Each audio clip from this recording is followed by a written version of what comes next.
This is the Horse Radio Network. This is episode 790 of Horse Tip Daily. A different horse tip, a different equine topic, a different equestrian expert every day. Horse Tip Daily brings the world of equine knowledge to you, one day at a time.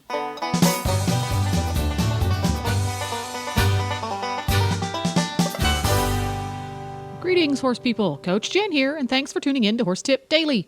Today's tip is from the Dressage Radio Show. Co-hosts Reese Kofler-Stanfield and Philip Parks present a few more of their not just for dressage rider tips gleaned from none other than Carl Hester. And we'll get right to our tip right after this from Equestrian Collections. Hi, Glenn here with the Horse Radio Network, and I am back with Debbie from Equestrian Collections with Equestrian Collections Product of the Week. You know what comes with this beautiful new spring and summer weather? Bugs. Flies. Yes. That's right. So this week we're featuring a feed-through fly control that people here at our office use with great success. It's the Pfizer Solitude IGR. It's made with a stuff called cyramazine, which is very safe for the environment and the horses and everything else. It's just not good for flies. It's time to start it. So that's the reason I wanted to definitely do it in our spring, one of our spring spots, because you need to go ahead and get this and start it right away. You feed it through. It's not much. It averages out, I believe, 86 cents a day per horse. And it's a feed through, and it goes into them, and it comes out and takes care of all of the bad flies and stuff. So this is something you need to think about. It's time to do it, and we have it here at Equestrian Collections. And you can just search for Solitude when you go to equestriancollections.com, and you'll bring up the Pfizer Solitude IGR.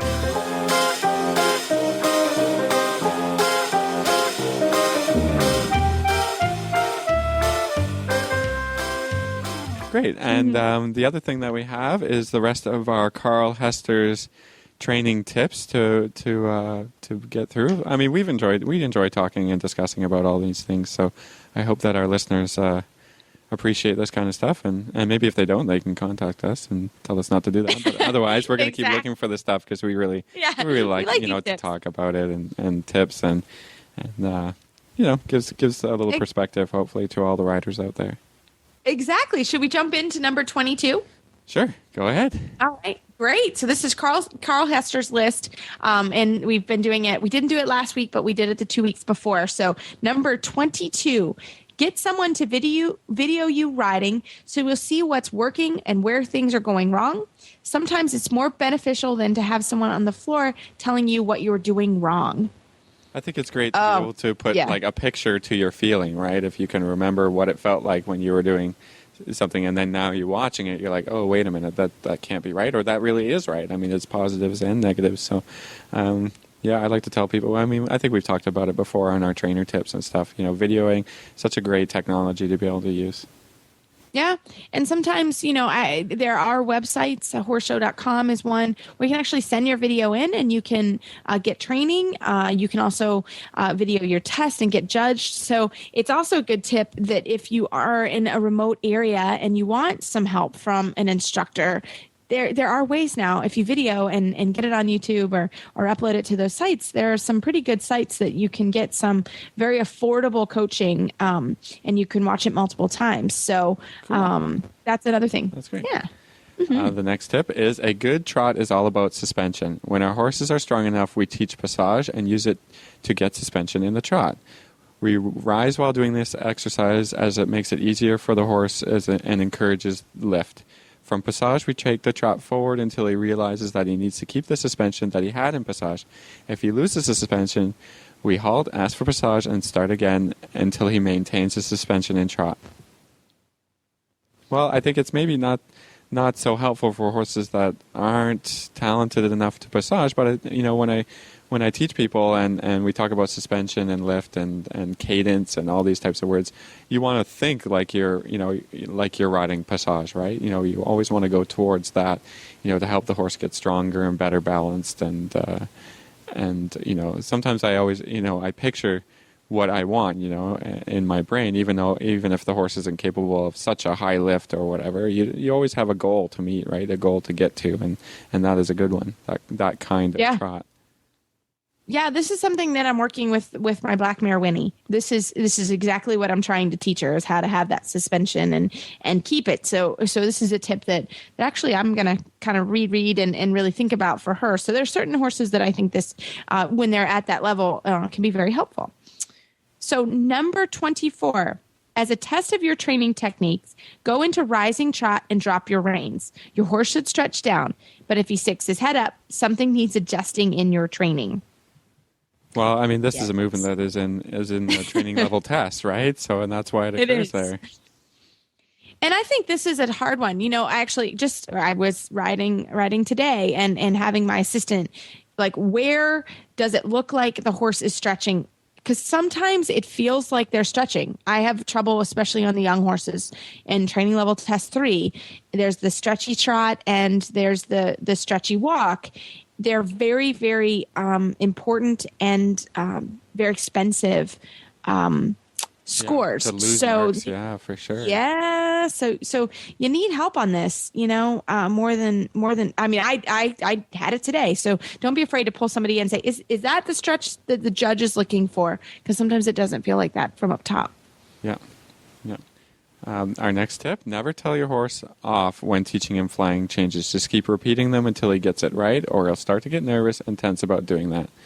And I think, this is good about training in general. Some positive reinforcement is worth twice as much as, kicking them or giving them a whip, right? I mean, it's very important that they learn to trust their rider. You're working on a partnership and a relationship, and flying changes for sure, because once the horse gets nervous, it's so hard to get them out of that kind of tension and problems, right? Yeah, absolutely. And this is, flying changes, piaffe. There are a couple big things where, or even just getting the horse to walk. If you reprimand them too much, sometimes they get really nervous. So this can go for a couple different things. But yeah, we always say that repetition is the best way to train. So if you're able to repeat it until they get it right, and they learn, oh, that's what you want, sometimes that will go away and you don't get that nervous tension. So number 26. If you can't halt square on the center line, it's your fault. It requires training. So to make sure you can do this, teach your horse that he must always stand square, even mounting or dismounting. Teach your horse to stand square, ask for it alongside the school, trot, ask for a few steps of walk, then step into the halt. He must step forward into the halt, not back to halt. This is something we try here all the time. If you halt, it better be square, because it is purely repetition. So I'm a believer in this one. Yeah, paying attention to the details, right? That's just detailed riding and making sure that every single halt is the best one that you can do and that you work on it, right? It's not, none of the movements and none of dressage is magic. It's just training and careful repetition and detailed riding. So the halt is definitely, it's big. It comes in, from training level or pre-training level to Grand Prix. You have to be able to halt. You have to be able to halt square. And like it says here, step forward into the halt so that he can get square correctly. It's about balance. It's about the horse being in between both of your legs and in front of your leg a little bit. So it takes time to get it for sure. For everyone, there's no magic to it, but if you practice it a little bit every day, it gets better, and then you have great halts. Our next tip is hiking up hills will help with fitness and muscle development, if you have hills, I suppose. Yeah, I know. We have hills in Kentucky. Do you have hills in Canada, Philip? Well, it's a big country, so in places there are hills, and in places there are not hills, Reese. Well, where you are in Fergus, Ontario, do you have hills? Yeah, we have hills.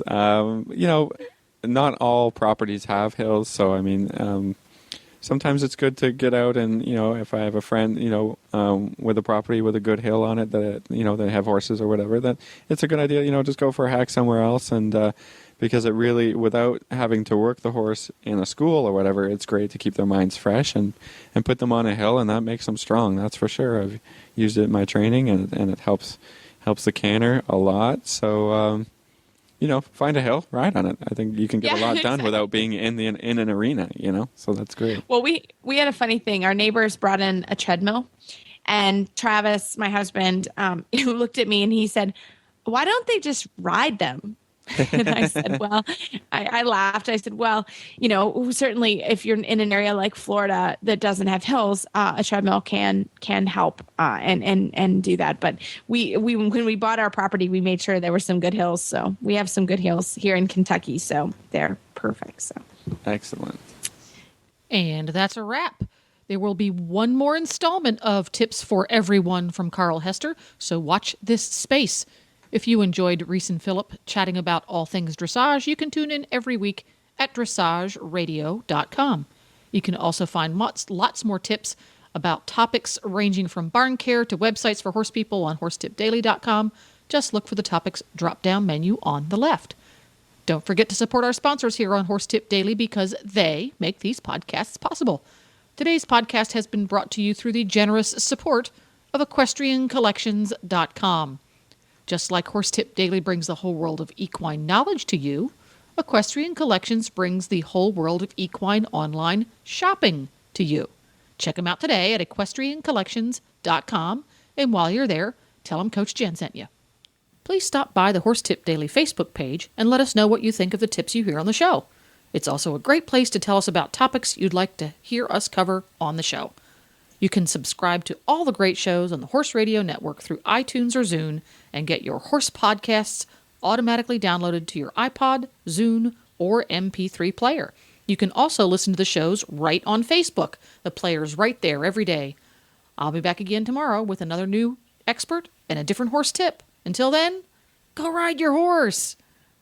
The Horse Radio Network and the Horse Radio Network hosts are not responsible for statements of guests or their opinions. Use your own judgment when listening to the tips provided by the experts on Horse Tip Daily.